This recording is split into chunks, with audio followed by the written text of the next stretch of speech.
Hallelujah hallelujah. Shalom प्रियो, प्रभु यीशु मसीह के नाम में एक बार फिर आज की शाम आप सभी का स्वागत है मेरे channel Rakshit Joseph pray for everyone में। परमेश्वर पिता आपको बहुत ऐद की आशीष दे और आपको भला चंगा रखे। जिस परमेश्वर ने आपको यहाँ तक संभाला उसकी स्तुति आराधना करें, उससे प्रार्थना करें, उसके वचनों को पढ़ें और उसके चरणों में रहें, क्योंकि वो आपकी निराशा और हताशा को, बंधनों को तोड़ने में सामर्थ्य, वो आपके जीवन में अद्भुत आश्चर्य कर्मों को करने वाला परमेश्वर है। बहुत सारे लोग इन दिनों में अकेलेपन को महसूस कर रहे हैं, बहुत सारे लोग बंधुआई में हैं, निराशा में हैं, बहुत सारे लोगों के जीवन में चिंताएं हैं। बहुत सारे लोग मुझे व्हाट्सएप पर बोलते हैं पाजी साहब हमारे मैरिज के लिए प्रार्थना करें। बहुत सारे लोग बोलते हैं पाजी साहब हमारे लिए प्रार्थना करें, हम कर्ज में हैं। बहुत सारे लोग अपने बच्चों के लिए प्रार्थना विनती और निवेदन को भेजते हैं। बहुत सारे लोग इन दिनों में बीमारी के बिछौनों पर हैं, हम उनके लिए भी प्रार्थना करेंगे। आज की शाम हम प्रार्थना करेंगे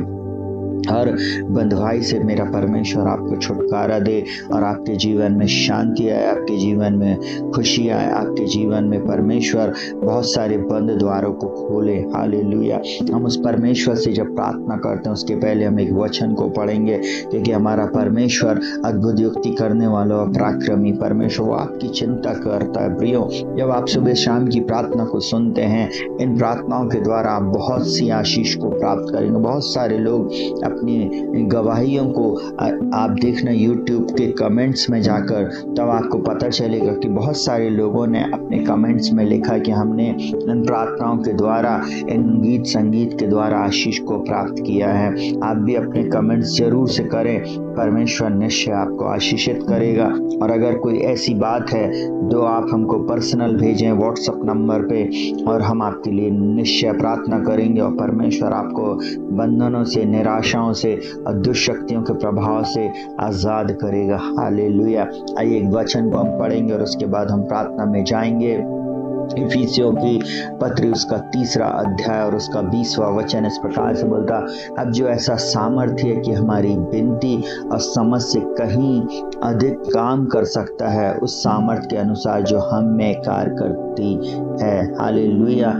उस प्रियो, मैं आप लोगों को एक बात को बताना चाहूंगा, हमारा परमेश्वर ऐसा सामर्थ्य है, ऐसा सामर्थ्य मतलब ऐसा सामर्थ्य है जिसने शद्रक, मेशक और अबेदनगो को आग के भट्टे में से बचाया, जिसने पौलुस और सिलास को, जो बंदी गृह में जिनके पैरों को काठ में ठोक दिया गया था और उनके हाथों में बेड़ियों को बांध दिया गया था, वो परमेश्वर की जब बंदी गृह में आराधना कर रहे थे, स्तुति कर रहे थे, तब परमेश्वर ने उनको छुटकारा दिया।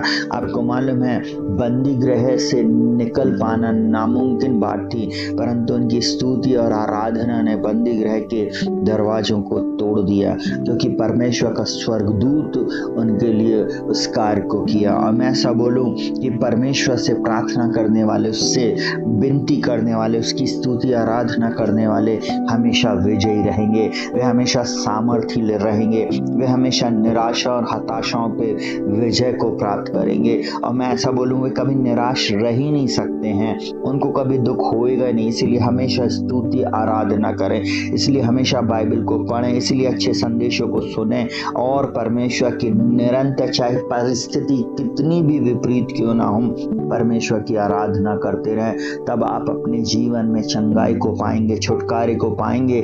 जो बेटा, जो बेटी आपका अभी तक नहीं बचे वे बच जाएंगे। आपके जीवन में परमेश्वर नए द्वारों को, नए मार्गों को खोलेगा और आप नहीं समझ सकते हैं जिन जिन बातों के लिए आप प्रार्थना कर रहे हो, उन प्रार्थना का उत्तर भी आपको मिलेगा। मैं ऐसा बोलूं प्रिय भाई बहनों, अभी तक आप चिंता करके अपने शरीर में आप नाना प्रकार की बीमारियों को ला रहे थे, परंतु चिंता करने से कोई मतलब नहीं है।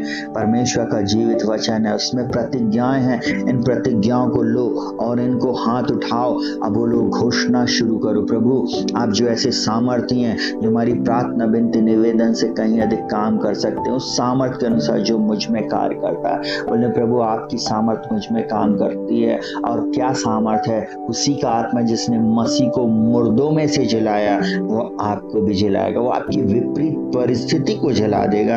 आपकी मुर्दा स्थिति को जलाने में मेरा परमेश्वर सामर्थ्य है। आइए अपनी आंखों को बंद करेंगे, हम प्रार्थना में जाएंगे। जीवित पिता परमेश्वर, जितने भी लोग इस समय इस प्रार्थना में जुड़े हुए हैं, चाहे वो किसी भी जाति, धर्म, भाषा, कुल गोत्र के क्यों ना हो, चाहे वह दुनिया के किसी भी कोने से क्यों ना देख रहा हो, उन सब के ऊपर मैं तेरी चंगाई को बोलता, छुटकारे को बोलता, विजय को बोलता और अद्भुत आश्चर्य कर्म को मैं रिलीज करता हूँ।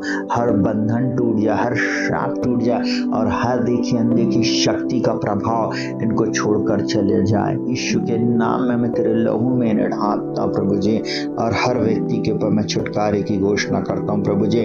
हर वो व्यक्ति जो इस समय प्रार्थना में जुड़ा हुआ है, हाँ और आमीन में हमारे साथ प्रार्थना करता प्रभु जी, इनकी परिस्थितियां बदल जाएं प्रभु। जिनके पास संतान नहीं है, आप उनको संतान देना। जिनके पास जॉब नहीं है, उनके लिए मैं नई और अच्छी जॉब को मांग लेता। जितने बच्चे पढ़ाई कर रहे हो, जो एग्जाम दे रहे हैं प्रभु जी, कॉलेज का एग्जाम दे रहे हैं, इंजीनियरिंग का एग्जाम दे रहे हैं, ओ प्रभु जी आगे बढ़ने के लिए एग्जाम दे रहे हैं, उनको अच्छी ज्ञान बुद्धि समझ देना प्रभु जी, और नए द्वारों नए मार्गों को खोल देना प्रभु।